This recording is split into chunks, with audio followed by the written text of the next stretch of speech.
Thank you, my dear friend Lila Amon, for that wonderful gift, for those gracious remarks, and for a long and wonderful friendship for which I am deeply grateful. Lila is a wonderful example of a great human being. Patriot, loyal citizen, mother of a wonderful family, and as you've seen, has a number of beautiful daughters and children, but one particularly, Suheila. Where are you, Suheila? And I can only tell you what an honor it is to receive this from her hands on behalf of all of you. Thank you.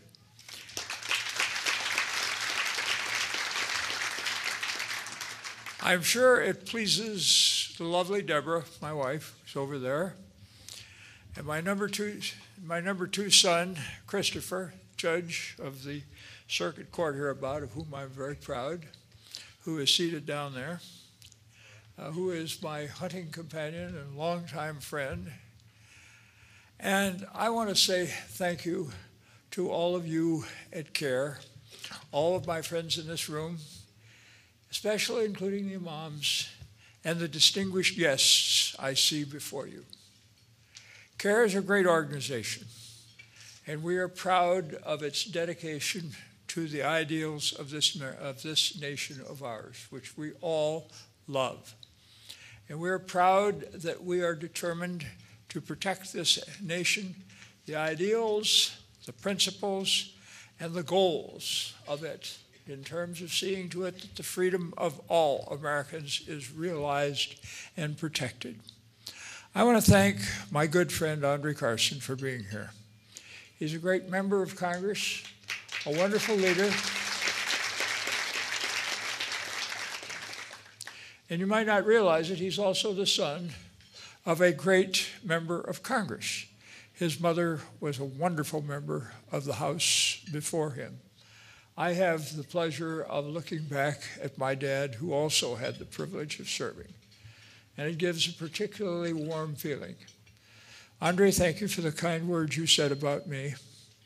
You are much loved in the Congress, much respected, and your leadership, not just for Muslims or Arab Americans, but for all Americans, is a thing that we all here can treasure. Thank you.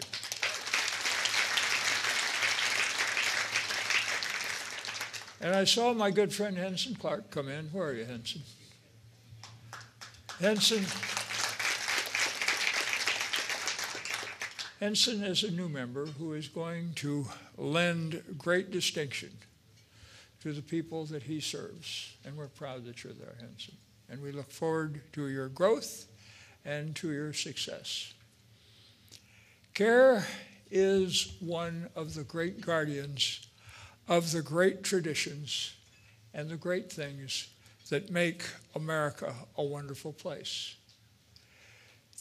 We are the only nation in the world that has to erect walls to keep folks out, because we offer so much to the people who are here.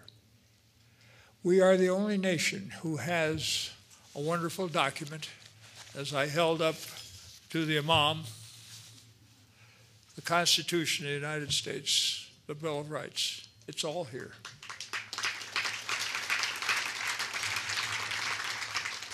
And we're all going to do what Andre and my good friend Henson and our other colleagues, John Conyers, do when we take the oath on the opening day of the Congress.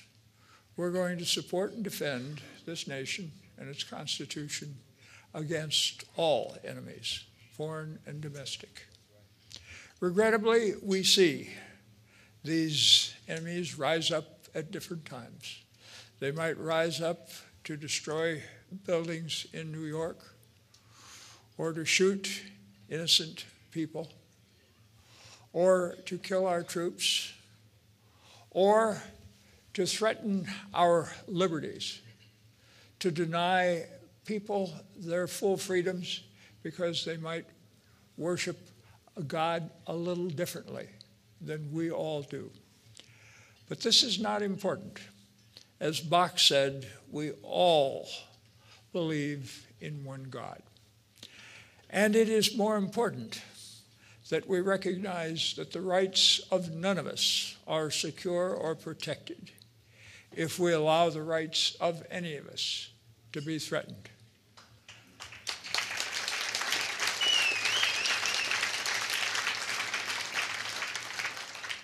This is why CAIR and the NAACP and the ACLU and the other organizations, trade unions and others, who exist to protect the rights of our Americans are so important to all of us.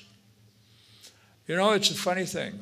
About every time you think you have dealt with the last of the concerns that this nation has in protecting the freedom of our people, we find out there's something new going on, and something that may not be good for the country or for its people. We just have seen an investigation in the Congress, which Andre and I and Keith Ellison tried to have understood is something which might be useful, but it must not be perverted.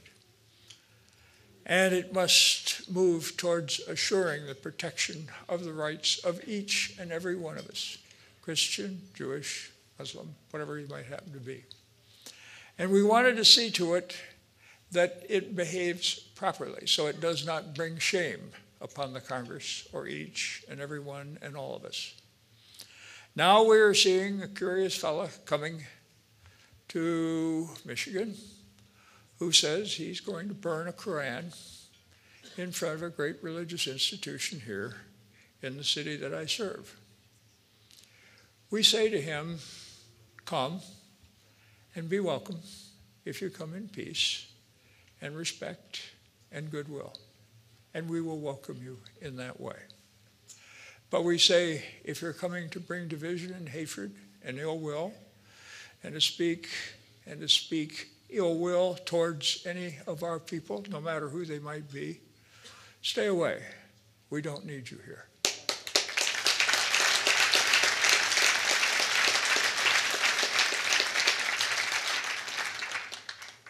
Because we work daily to see to it that the ideals of Americans who came together over 200 years ago to assure and protect our rights and our liberties and our freedoms are succeeded by good people working together to preserve and to protect those ideals.